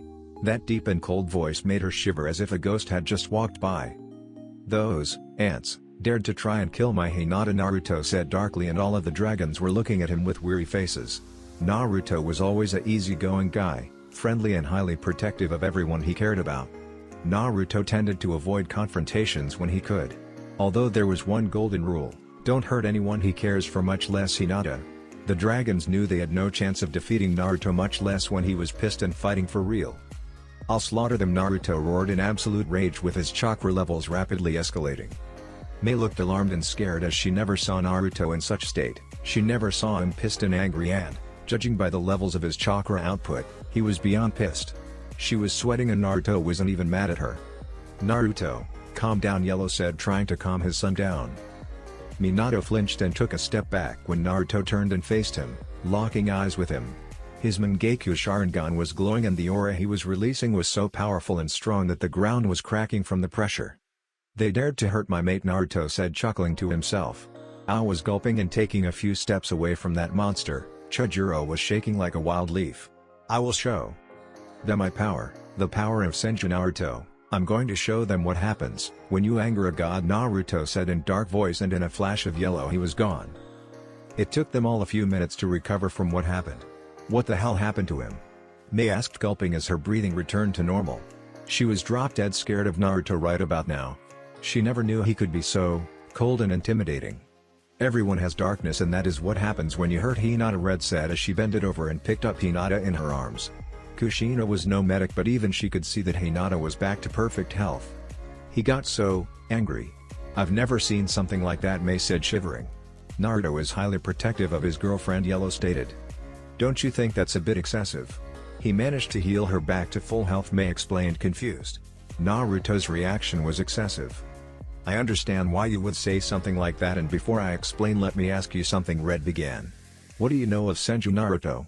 What do you think he is? Red asked to Mei, who got into a thinking position. Senju Naruto, S-rank shinobi of Konoha, grandson of the god Daime Hokage, Senju Tsunade, and the head of the Senju clan, Mei explained, and Kushina nodded, seeing that was the information contained in the bingo book. How do you think his life was growing up in the Leaf was? Red asked, and Mei was startled by such question but answered nonetheless. Like any other heir to a clan, I suppose. He was most likely treated like a king or royalty, even more for him being the heir of the Senju clan, one of the founding clans of Konoha and said to be the strongest of all, Mei explained, and Kushina gave a hollow chuckle. What if I told you that until 3 years ago Naruto was known as the demon brat, Kushina stated, and Mei's eyes widened since she understood that reference. Naruto's parents died a few minutes just after he was born. The Ondaime gave his life to seal the Kyuubi in him, making him a Jinchuriki. His life growing up was a nightmare and a hell. An orphan kid who was an outcast by the villagers, he was beaten and chased by them for being a demon, Kushina stated in a sad voice. He was a lonely boy without any friends, mistreated by the whole village, expelled from the orphanage when he was only 4 years old. Forced to live in the wild for months until the Sun Daime found him and gave him a house. But the house did nothing to appease his lonely heart, Kushina said, almost sobbing, until Yellow placed an hand over her shoulder to give her some comfort. How is he even sane? Mei asked in a low voice. She never knew that there was such past behind the cheerful attitude of Naruto. That is where Hyuga Hinata comes in, Kushina started in a livelier voice. She comes from the Hyuga clan, where her father deemed her too weak to be the heiress of such honored clan. She was disowned and expelled from the clan by her own father when she had only 8 years. She, like Naruto, was thrown away like garbage and forced to live on the streets, Kushina said. Luckily for both of them, they found each other, Red said, smiling. They lived on the same roof ever since then. They lived and trained to prove to others and each other that they aren't weak or demons. Eventually love grew between them. Hinata was and is the anchor for Naruto. I fear to what lengths Naruto would go if something ever happened to her, Kushina said as Mei took him in a new light. So do you understand why Naruto's reaction was this extreme? From the moment he was born he had nothing. He finally gained something and he would die to protect it, Kushina explained, and Mei nodded knowingly. I've never experienced anything like that, so I can only imagine, Mei stated until she remembered what Naruto had said. We have to stop him, he's going after Yagura, isn't he? Mei asked, and every dragon nodded. He's going to kill himself. According to Han, Yagura mobilized the remaining of his army, the village. There still are around 2,000 shinobi and Yagura himself, Mei said in a panic, getting ready to leave. In the last few days she grew friendly with Naruto. No, Blue said in his monotone voice, placing a hand on her shoulder. It's better we stay out of the way unless we want to get caught in the crossfire, Blue said, but Mei wouldn't budge. Are you insane? Mei said no one can face 2,000 shinobi alone and win, much less an army with their leader having full control over his Baiju, Mei retorted. You no idea the extension of his power, Blue said, shocking Mei by his blind faith on his leader. By tomorrow, Kirigakura will be ours, Blue said, and left Mei stunned in place. So we are just going to stand here and watch? Mei asked in a low voice. Unless you want to sacrifice your men, then, yes, Blue said. We are moving close to the village once Naruto begins his attack, Blue explained, and Yellow nodded, flashing everyone to nearby the gates of Kirigakura. My God, Mei stuttered, looking at the village. Mizukaga's tower, underground facility. You fool, a voice echoed through the whole room. The room itself was very large and had many supporting pillars to keep it from collapsing. From the stone color anyone could clearly tell that this room was deep underground. At the end of the room were two large metal doors that would most likely lead to another area. Back to the two people that were arguing. The person that yelled was standing and pacing around the room, pissed by his subordinate. He was wearing a high-collared black cloak with red clouds emblazoned in it. He had black spiky hair and was wearing an orange mask with a swirling pattern. He was Tobi, or Uchiha Fugaku for those few that knew him. The other person was kneeling in front of him, bowing her head in shame. She had long dark black hair that reached her waist with a small bang coming down her forehead and touching her nose. She was wearing black long-sleeved gloves that reached her elbows. She had a light black, high-collared jacket with mesh shirt underneath and black shorts. She was not Uchiha and was kneeling after a failed mission. You were told not to reveal yourself and yet you did, Tobi yelled, making now cringe from the sound. And for what? Tobi rhetorically asked. So you could show the world that there is one more Uchiha alive and nearly getting killed in the process, Tobi roared. Die now, yelled, and Hinata crouched on the ground and started spinning. All of the explosive tags started sizzling, getting ready to detonate. Now saw Hinata crouching, knowing very well that she was trying to pull a kite and to survive the blast. Now closed her eyes and relaxed. The moment she heard one of the tags go off, she focused and channeled chakra into her left eye. She opened her left eyes and it proudly displayed her Sharingan glowing in all its power. So the outcome comes to this, Izanagi now whispered as her Sharingan glowed and the medical tents exploded in flames. Now shimmered out of existence only to reappear a few yards away, crouching on the ground, taking deep breaths. She had sacrificed her left eye to survive the blast and, while her body was new once again, her chakra reserves were almost depleted. There she is now, said, chuckling to herself as she found Hinata fighting off unconsciousness near a rock. Now picked up the remaining shurikens she had and hurled them towards the defenseless Hinata. Now smiled as the kunais made their way towards Hinata only to be blocked by Naruto. Damn it, now said, and focused her chakra shun shining away. Now had barely came out on top of that fight and had to sacrifice eye to survive. She could never take on Naruto at this point. My deepest apologies, Tobi now said, but a glare from Tobi set her straight. I mean, Fugaku-sama now quickly corrected herself not to disrespect her leader. It was a simple demolition mission which requires stealth and finesse to achieve the goal. Clearly I chose the wrong person to do it. I would have thought that as the second in command for the Uchiha clan you would have more caution, Fugaku stated, looking at her, all the while now kept her head down. She wanted to say no when Fugaku gave her this mission. Now didn't feel right killing injured people. Now was a warrior of the Uchiha clan and she felt that every life she took it had to be in combat with her winning, but she was an Uchiha and her loyalty was to her leader.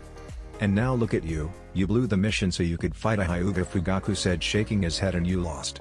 The only reason you would have won was because she got injured in the explosion and you sacrificed an eye, Fugaku said, sighing. How was I supposed to know that I was fighting Hyuga Hinata, and once the fight started I couldn't leave her alive now, replied looking at Fugaku. Her right eyes was the normal black, but her left one was completely different. It was now a hollow white, meaning it was a dead, blind eye? A sacrifice for using the Uchiha's Kinjutsu and changing reality. And look how good that went, Fugaku sarcastically replied. You lost an eye and yet, the Hyuga still lives, Fugaku countered and now bit her lip. With your sister dead, you possess the only eternal in the whole clan, as only a few others have them, Mangekyou, Fugaku said and now looked down sadly. The funny thing about an Uchiha is that they can't live without their eyes. If you remove them, the Uchiha dies shortly. And that happened to Nao's sister, as Nao's eyes didn't accept her sister. When they found out, it was too late.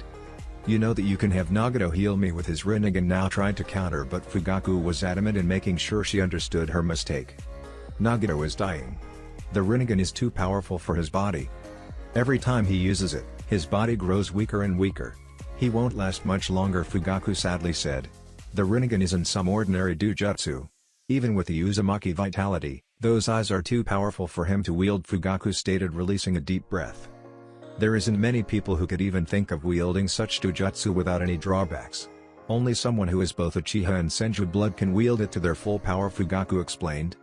If you placed those eyes on any Uchiha, they would die the moment they used them.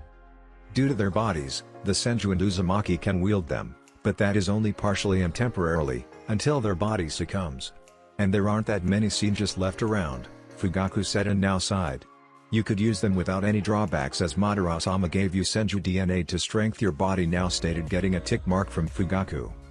Nagato still has plenty of uses. I'll have him restore your eyesight. The Akatsuki is beginning to make their move, and soon the Uchiha clan will rule the world, Fugaku stated and now got up to leave when a new figure entered the room. The figure wore dark blue pants with a blue cloth hanging from halfway up his stomach to his knees. He also wore black arm guards that covered his forearms and stretched up to reach his upper biceps. He also wore a purple rope belt around his waist, tied in a bow, in which he carries his sword. He was Uchiha Sasuke. So Hinata kicked your ass, Sasuke mockingly said with his Sharingan glowing. HN now replied, walking past him but not without giving her reply. If I remember correctly, you lost to the dead last of the academy several times, now retorted, smirking while Sasuke scowled. He was about to comment when a massive earthquake was felt. Fugaku, Sasuke and now stumbled as they tried to keep their ground. A few specks of dust fell from the ceiling due to the size of the earthquake.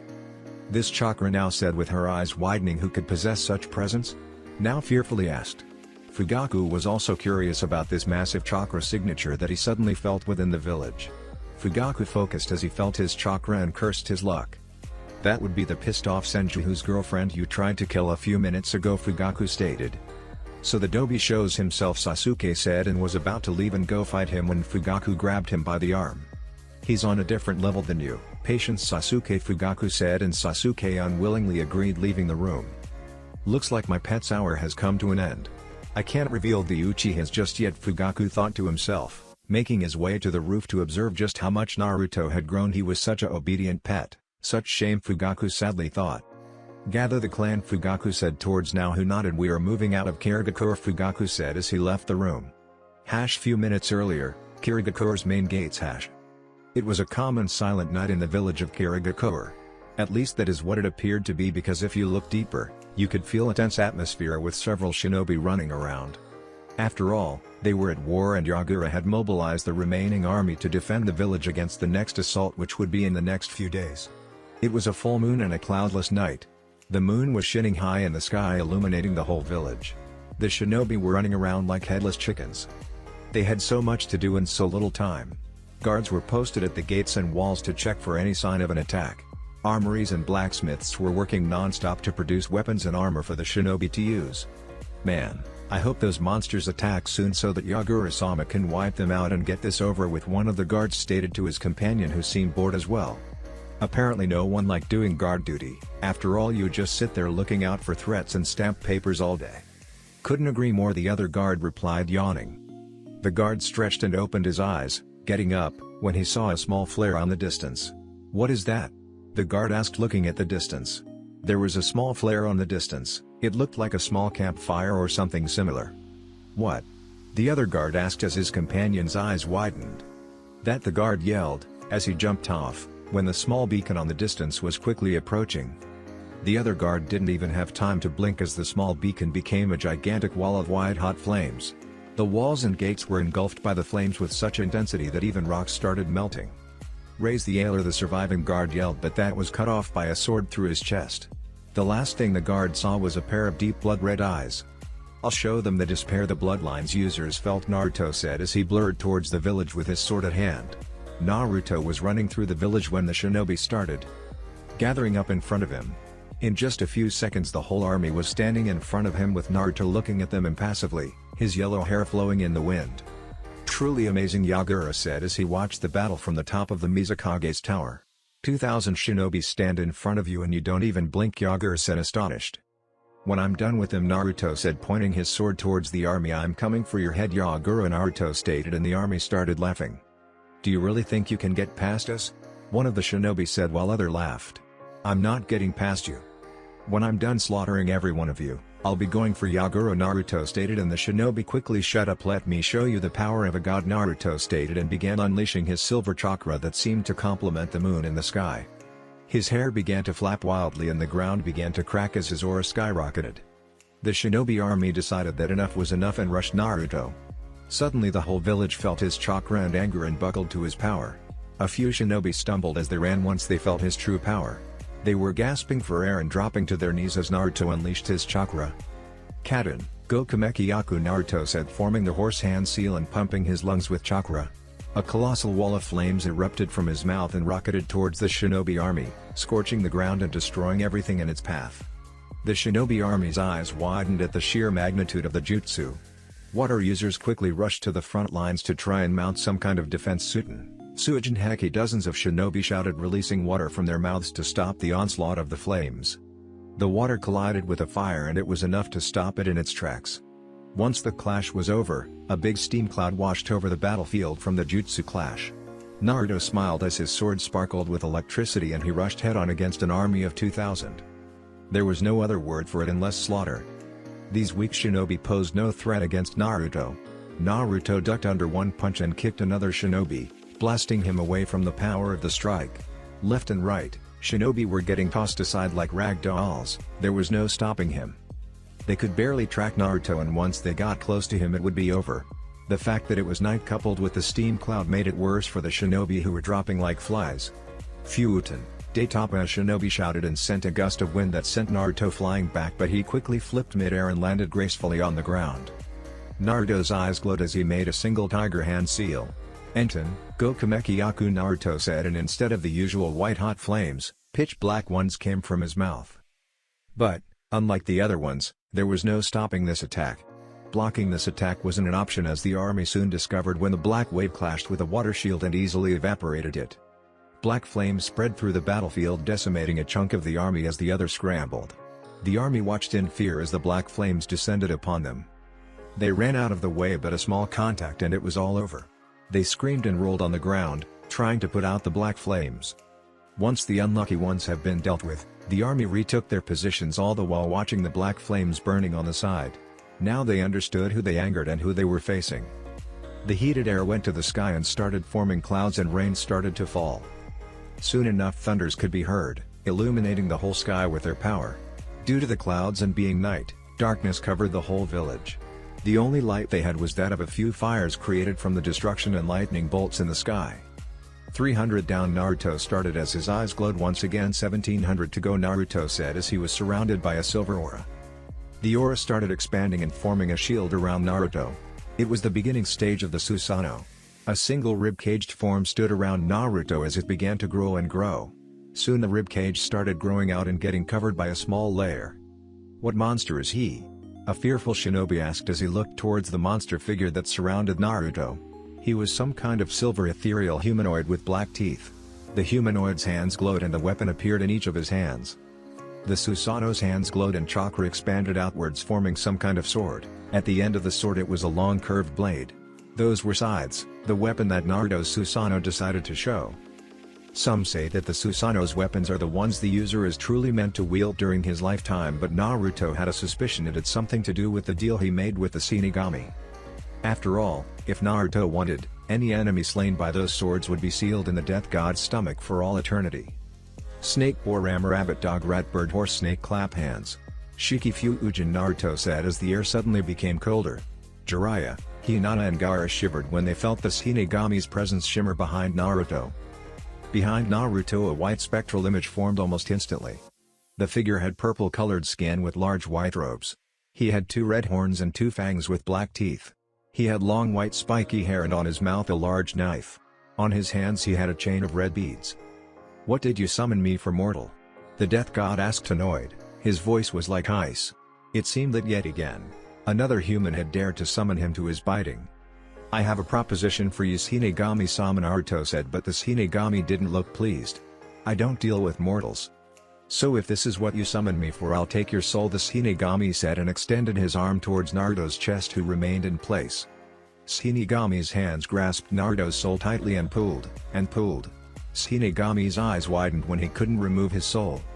"I'm no ordinary mortal," Naruto said with his Rinnegan blazing, staring the death god in the face. "You dare defy me, human? I'll have your soul destroyed," the Shinigami roared, and Hinata, Jiraiya and Gaara just scrambled away from his fury. Jiraiya just watched how Naruto stood in front of Death God himself, fearless. "You and I both know that destroying a soul is impossible. They are like the Baijuas. They are made of pure energy and that can't be destroyed, only sealed away," Naruto stated, much to the anger of the Shinigami. "How about you hear my offer?" Naruto asked, and the Shinigami unwillingly accepted. "What can you offer me, mortal?"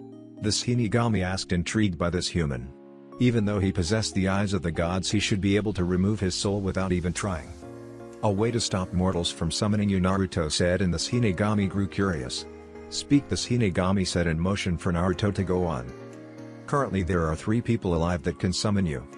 In exchange for allowing me to take the single soul you possess and me alone the ability to summon you, I will make sure no one ever learns how to summon you, and I will destroy the Uzumaki clan's Death Reaper mask," Naruto stated. "I see," the Shinigami replied in thought. This mortal did raise some good points. In a simple exchange of giving him the single soul he possessed, he could refrain from humans ever summoning him again. With the exception of this mortal. "We have a deal. Once the mask is destroyed, summon me and I will allow you to take the soul I have," the Shinigami, and Naruto smiled and bowed his head. "However, betray me and make sure your soul will never enter the pure world," the Shinigami said and left. "Now to destroy this mask once and for all," Naruto said, and with a glance, the mask erupted in black flames until it was nothing more than ashes flying in the wind. The Kirigakura army was looking at the monstrosity in front of them. With the silver color in those sides, every single shinobi felt as if they were staring at death himself that came down to judge them all. Every single shinobi felt a shiver crawl up their spine as Naruto's chakra spiked and he began his onslaught. Kaden, Gukakyu no Jutsu Suten, Suryuden no Jutsu Suten, Daibakufu no Jutsu. The Kirigakura's shinobi threw jutsu after jutsu at Naruto in an effort of stopping him, but they couldn't. There was no stopping his Susanoo, that was his ultimate defense and his greatest weapon. With a single stroke of his sides, the ground cracked and dozens of shinobi were blasted back and killed. From inside the Susanoo, Naruto felt the usage of demon chakra. He looked up to see Yagura in his version 2 cloak charging up. "Baiju Dama," Yagura said, and sent a Baiju-powered beast ball towards Naruto in an effort to vanquish him for good. Naruto smiled, as the ball approached, and swinged his scythe. With a single stroke, the tailed beast ball was split in half and detonated prematurely. The ball exploded just before it hit Naruto's Susanoo, causing further deaths in Yagura's army. "So the turtle came out to play," Naruto said as he watched Yagura fully transform into his full beast. Yagura had completely transformed into his Baiju, the sand bee, and stood behind his army backing them up. "Ready, Kurama?"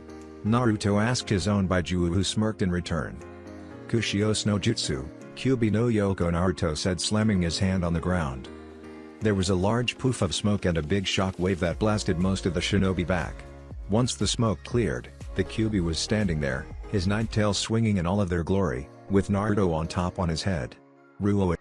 The Kyubi roared and the ground shook from the shockwave. His 9 tails were swinging wildly. Everyone in the village could feel the oppressive and powerful chakra oozing from the Kyubi. Standing in front of the Kirigakura army was the Kyubi, the most powerful of the 9 Baijuo. Suddenly the Kyubi laughed, a laugh that echoed through the village. A creepy, dark and disembodied laugh that blew fear even into the strongest of men. "We are all doomed," one shinobi said as he fell to his knees at the face of the enormous fox standing in front of them. Take care of the turtle while I finish up here, lead him away from the village, Naruto said, and Kurama nodded, jumping towards the Sanbi. With Mei and the others. My God, Mei stuttered, looking at the village. There were small fires everywhere, but what stood out was the towering nine-tailed fox in the middle of the village with Naruto standing on top of his head. If those two face off, there won't be a village left when they are done, Mei said as she looked towards the fox getting ready to jump at the turtle. Don't worry, Yellow said to appease her worries, Naruto would never destroy your village. If you watch closely you would see that the destruction is minimal, Yellow explained, but Mei frowned. What about those two Baijuas? Mei asked. Look carefully, Yellow said, chuckling. Mei watched as the fox suddenly pounced on the turtle. Kurama picked the turtle by his tails and threw her away from the village. You see, Yellow said, and Mei sighed in relief that she would have a village when this was over. How can he be so powerful? It's insane.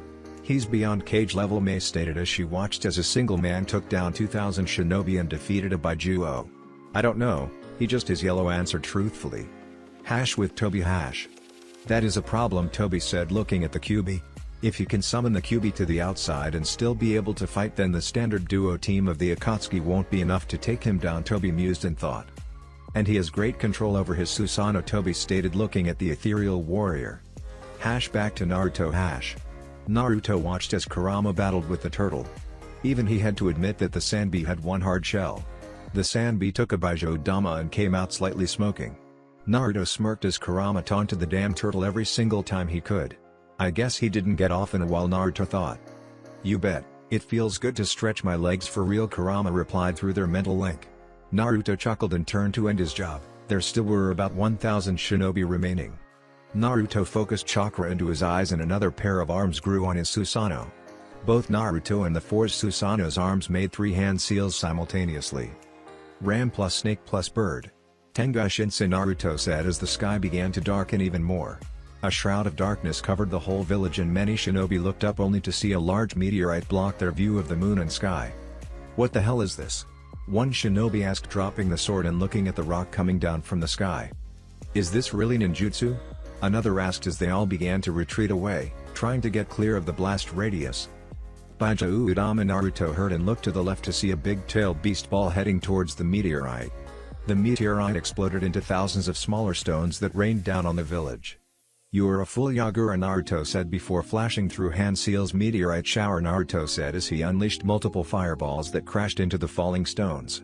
The stones became covered in flames as they lit the sky in what could only be described an inferno. These big balls of flames were crashing everywhere. The shinobi used water jutsu and rose earth shields, but to no avail. And to finish, Naruto said as he dropped his Susanoo and his eyes shifted to his Rinnegan. Naruto suddenly started levitating and flying high into the air. Naruto dodged a few meteorites that had yet to crash and rose high up here, almost touching the clouds. The sky sparkled as the thunders seemed to intensify, but Naruto seemed unaffected even though he was in the midst of it. Naruto's body sparkled with electricity and the thunders merged together to form a new big blue dragon.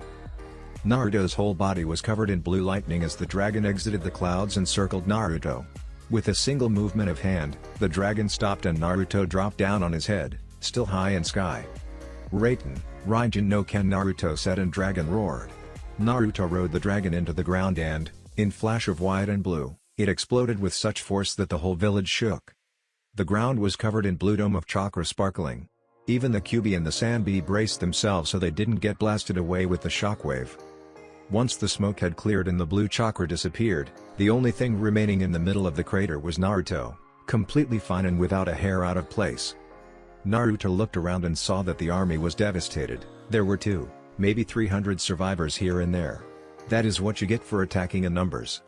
Usually numbers mean victory, but not when the enemy can use large-scale jutsus and wipe them out in a fraction of a second.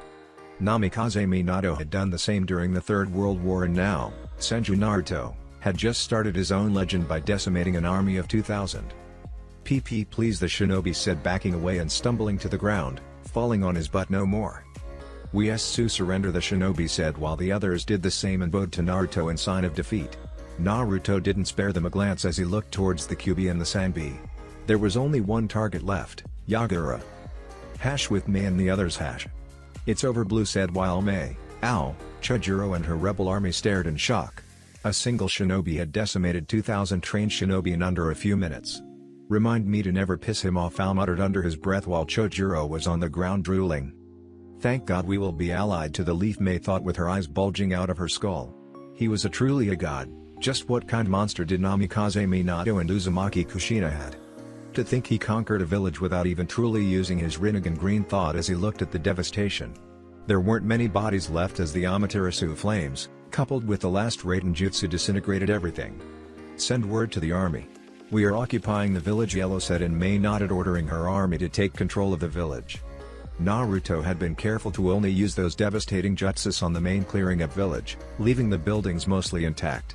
Naruto could feel life force inside, and those were probably civilians, and, while he was pissed, he wouldn't target civilians who had nothing to do with this. Hash with Toby. Hash. Toby watched the outcome of the battle with a single bead of sweat rolling down his head. He should never allowed Naruto to grow this much, and now, he knew that he was going to be trouble. And a lot of it. And for someone who had a god under his belt, he felt a very human chill crawling up his spine. This won't end well, Toby thought as he warped away from the village and into his new hideout. Hash Naruto and Kyuubi vs Yagura and Sanbi. Hash. Naruto arrived to see Kurama and Sanbi face off.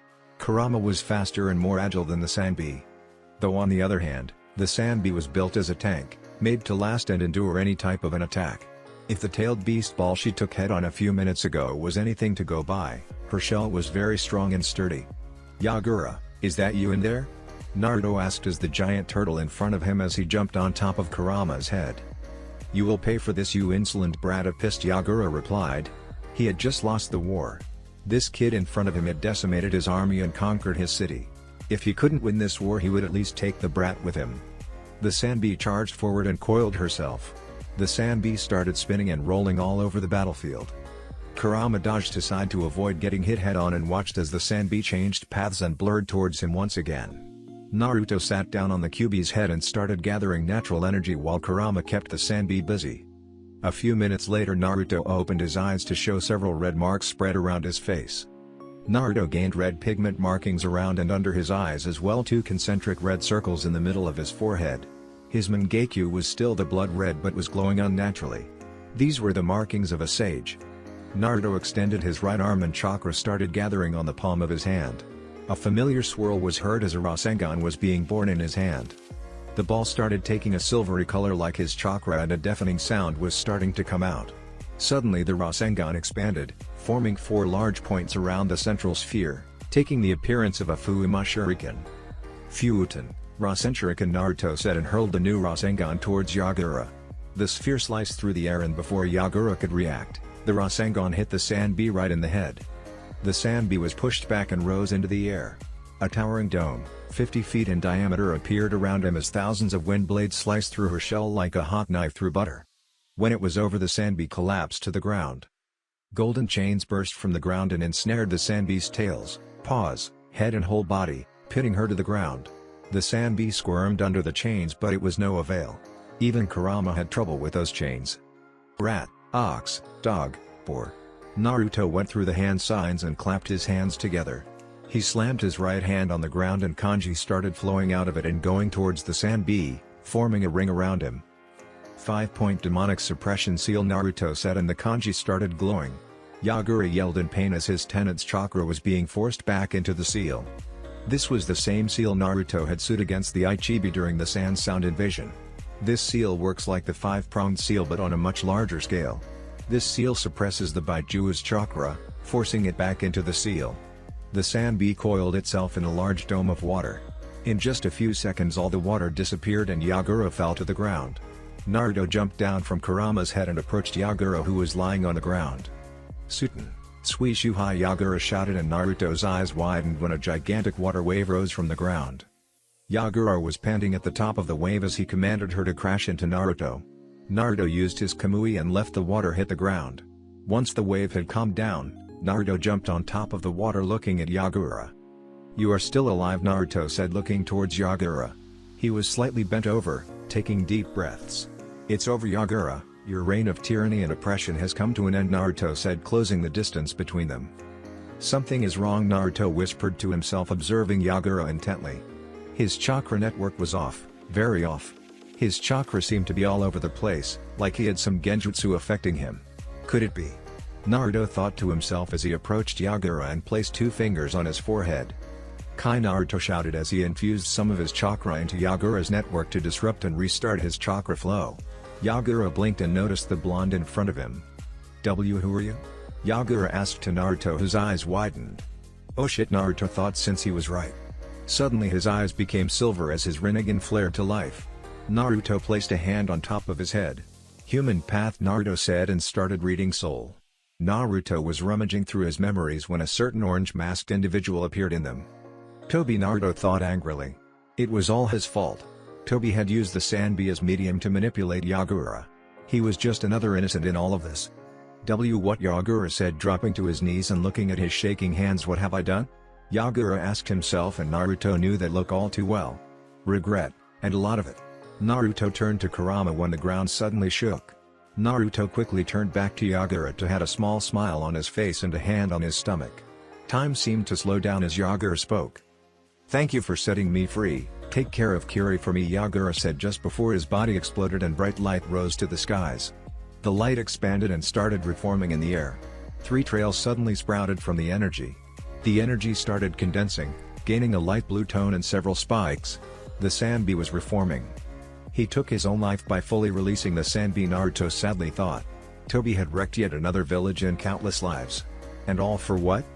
Can you blame him? Kurama rhetorically asked when he became aware of everything he had done. He couldn't live with it, Kurama said, and Naruto nodded, looking at the Sanbi nearly finished reforming. I'll make sure he's remembered for who he truly was, Naruto thought to himself as the Sanbi landed on the ground. Naruto looked up as the Sanbi looked down. Suddenly and out of nowhere, one of the Sanbis came down and crushed Naruto into the ground. I didn't think you would associate with humans, Kurama, the Sanbi said towards his brother. That wasn't very nice, Aisabu, Naruto said as he started levitating until he was at eye level with the Sanbi. Those eyes, Aisabu said in shock. This human had the Rinnegan, his father's eyes. You see, he's not an ordinary human, Kurama replied, chuckling. Why did you try to kill me, Aisabu? Naruto asked, curious.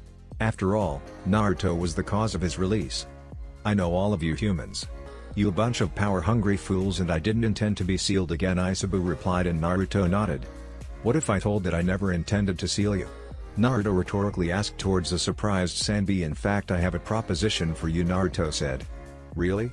Aisabu asked with caution, as humans weren't to be trusted. What do you have in mind? Aisabu asked, curious. Yagura's last wish was for me to take care of Kiri. I can't do that since I have Konoha to look out for. I want you to protect this village, but this of you being a weapon sealed inside some human, I want you to be a guardian, Naruto said towards the surprised Sanbi, who looked interested and surprised by this human. This is your natural habit, Naruto said, gesturing to all the water around the islands. I just want you to be free, and while at it, defend this village. I promise that no one from this village will ever try and seal you again, Naruto explained and waited for Aisabu's answer. You amuse me, human. I shall accept your proposition. As long as this village and their shinobi don't disturb, I shall do my best to keep them safe, Aisabu replied, which made Naruto smile. That is all I ask, Aisabu, Naruto replied and turned to Kurama. You can stay and catch up. Tell him about the Akatsuki and such. I'll see you later, Naruto said and swirled away. Truly an interesting human, Aisabu said, amused, and turned to Kurama. Do you think he's the one? Aisabu asked. I have no doubt, Kurama replied with a smirk. That's it for this video. I hope you all enjoyed the video.